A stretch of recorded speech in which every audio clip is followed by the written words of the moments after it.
एक नई वीडियो के साथ आज मैं फिर हाजिर हूं, आपका होस्ट और दोस्त विक्रांत जोशी। आपका स्वागत करता हूं मेरे व्यू मास्टर में, जिसमें हम लेके आते हैं वर्ल्ड अफेयर्स और डिफेंस के दिन भर की टॉप खबरें। तो चलिए जान लेते हैं। अपनी सबसे पहली खबर की बात करेंगे। जोरावर टैंक की तरफ से निकलकर सामने आ रही है। जोरावर टैंक, जिसका कि केवल नाम सुन रहे थे हम लोग, छोटा मॉकअप देख रहे थे या छोटा कहीं मिनिएचर बना हुआ देख रहे थे, पर अब इसको सामने रख दिया गया है डीआरडीओ और एलएनटी की तरफ से, और ये पूरे रूप में आप ये कह सकते हैं पूरे प्रोटोटाइप के रूप में इसकी वीडियोस भी निकलकर सामने आने लगी है, जो कि बहुत ही आकर्षक लग रही है और ये हर भारतीयों के लिए गर्व का मोमेंट अब हो गया है। एलएनटी की आपको पता है कि हजीरा में एक फैक्ट्री है, एक फैसिलिटी है जहां पर K9 वज्रा टी भी बना हुआ है, वहीं पर इसको भी बनाया गया है और डीआरडीओ का डिजाइन है इसमें, साथ ही साथ एलएनटी की तरफ से भी सहयोग किया गया है। एलएनटी की तरफ से इसका प्रोडक्शन भी किया जाएगा, शुरुआती प्रोडक्शन। और आपको पता है कि इसमें जो इंजन लगने वाला है वो अमेरिकन कंपनी क्यूमेंस का लगने वाला है। साथ ही साथ इसका जो टरेट होगा वो John cockerel 3105 remotely control weapon station इसमें पूरा लगने वाला है। इसमें ऑटोलोडर सिस्टम भी लगने वाला है और ये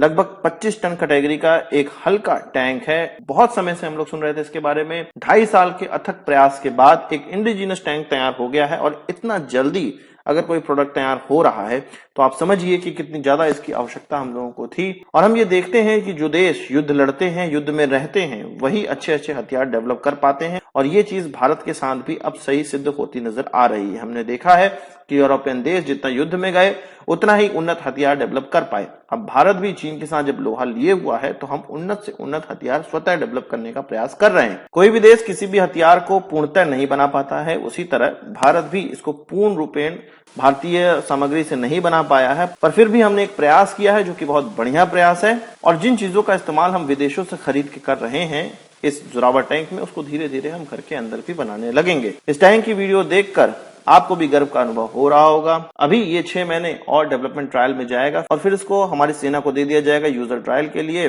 और ये कहा जा रहा है कि 2027 में इसका पहली खेप भारतीय आर्मी में इंडक्ट होने लगेगी। अभी लगभग 53 संख्या में इन टैंकों को एलएनटी के द्वारा ही बनाया जाएगा और 300 से ज्यादा इस प्रकार के टैंकों की हमें आवश्यकता है चीन के खिलाफ लद्दाख रीजन में। और देखना होगा कि बड़े खेप के लिए कौन इसका प्रोडक्शन करता है। वैसे मुझे जहां तक लगता है एलएनटी को ही इसके लिए भी चुना जाएगा। अब बात कर लेते हैं चीन की तरफ से एक ऐसी खबर निकल कर आई है जो कि ये बताती है कि चीन विश्व में किस प्रकार से चोरी छुपे हथियार पहुंचाने का प्रयास कर रहा है या पहुंचाता है। इटली की घटना निकलकर सामने आई है जिसमें कि विंड टरबाइन कह के एक ड्रोन, चीनी ड्रोन लीबिया में भेजा जा रहा था। इसको इटली की कोस्ट पर पकड़ा गया है। इसमें जो चीनी ड्रोन है, जो कि एक मिलिट्री ड्रोन है, उसको ऐसे बॉक्सेस में रखा गया था और पुर्जों में अलग करके रखा गया था जिनमें की विंड टरबाइन जाती थी, या आप कह सकते हैं कि जो विंड एनर्जी से इलेक्ट्रिसिटी डेवलप करने वाले जितने भी पार्ट्स जाते थे, जितने टरबाइन या और अन्य पार्ट जाते थे जिन बॉक्स में, उन्हीं बॉक्स का इस्तेमाल इसको भेजने में किया गया था। ये क्लियर बताता है कि चीन की तरफ से छुपाकर ड्रोन भेजा जा रहा था। इनफैक्ट इस बॉक्स में जो निशान भी था वो भी विंड टरबाइन को ही प्रदर्शित करता था। कुल मिला के चीन चोरी छुपे लीबिया में अपने पांव पसारने जा रहा था। अमेरिका की तरफ से इंटेलिजेंस दी गई इटालियंस को और इटालियन की तरफ से अपने कोस्ट पर इसको पकड़ा गया। ये कहा जा रहा था कि यहां से फिर ये चीनी वॉरशिप के माध्यम से लीबिया के कोस्ट या उसके आसपास पहुंचाने का प्रयास किया जाता। चीन की इस हरकत पे आपको क्या कहना है कमेंट बॉक्स में जरूर बताइएगा। अब बात कर लेते हैं एयरबस के C295, जो कि एक मिड साइज ट्रांसपोर्ट एयरक्राफ्ट है जिसको कि इंडियन एयरफोर्स की तरफ से चुना गया। ऑलरेडी इस प्रकार के एयरक्राफ्ट भारतीय एयरफोर्स में इंडक्ट किए जा चुके हैं। 2 और एयरक्राफ्टों की डिलीवरी कर दी गई है जिनका की टेल नंबर 4 और 5 है। हम जानते हैं कि 16 इस प्रकार के एयरक्राफ्ट स्पेन से ही बन के भारत आएंगे। इसके बाद भारत के अंदर टाटा एडवांस सिस्टम लिमिटेड के द्वारा इन एयरक्राफ्टों को बनाया जाएगा या असेंबल किया जाएगा। तो इंडियन एयरफोर्स को और शक्ति देने वाली ये खबर निकलकर सामने आई है। बात कर लेते हैं इंटरनेशनल स्पेस स्टेशन के मिशन की। अब ये क्लियर हो गया है कि 2024 में जो भारतीय नासा के मिशन पे जाने वाले थे, इंटरनेशनल स्पेस स्टेशन पे जाने वाले थे, वो कोई नहीं,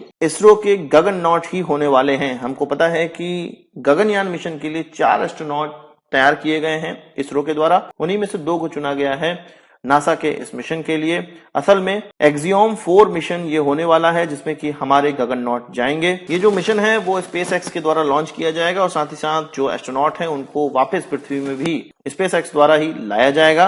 ये कहा जा रहा है कि 14 से 15 दिन जो एस्ट्रोनॉट हैं इस मिशन के दौरान इंटरनेशनल स्पेस स्टेशन में रहेंगे और इस मिशन के लिए जो हमारे गगननॉट हैं या गगनयान के एस्ट्रोनॉट हैं उनको अमेरिका भेजा जाएगा ताकि वो फेमिलियर हो सके इंटरनेशनल स्पेस स्टेशन के जो माहौल है उससे, साथ ही साथ जिस स्पेस मॉड्यूल में उनको जाना है उससे भी फेमिलियर हो सके। उनको इस तरह की ट्रेनिंग दी जाएगी। अभी उनको एक जनरल ट्रेनिंग दी गई है, एस्ट्रोनॉट बनने की जो पूरी जनरल ट्रेनिंग होती है वो दी गई है। अब स्पेशलाइज्ड ट्रेनिंग दी जाएगी किसी एक स्पेसिफिक स्पेस स्टेशन की और किसी एक स्पेशलाइज्ड क्रू मॉड्यूल की। तो पहली बार हम देखेंगे कि इंटरनेशनल स्पेस स्टेशन में कोई भारतीय पहुंच रहा है और उनकी संख्या 2 होने वाली है। आप अपनी जो बधाई संदेश है वो कमेंट बॉक्स में लिख सकते हैं। आज की इस वीडियो के लिए बस इतना ही। आशा करता हूँ वीडियो पसंद आया होगा।